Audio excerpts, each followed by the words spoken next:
రే బావా, ఒక 500 ఉంటే ఇవ్వురా, మరీ ఇస్తా. మళ్ళీకి ఇస్తావా? రే అదేరా, మరీ ఇస్తా అంటున్నా. ఏంటబ్బాయి, నా కొడుకు ఇస్తే తిరిగి ఇస్తాడో ఇయ్యడో. రే సాయంత్రం 5 గంటలకల్లా ఇచ్చేస్తారా? సరేరా, ఇదిగో. థ్యాంక్స్ బావా. రే సాయంత్రం 5 గంటల డబ్బులు ఇస్తా అన్నావు కదరా. రే ఇస్తాలేరా, నీ 500 తీసుకుని ఊరు వదిలిపెట్టి వెళ్ళిపోతానా? A few minutes later.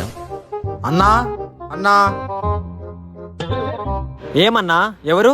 అన్నా, మీకు పార్సల్ వచ్చిందన్నా. నేనేం బుక్ చేయలేదే. సరే తే. దీని అమౌంట్ ఇంకా పే చేయలేదన్నా. అవునా? ఎంత? 500 అన్నా.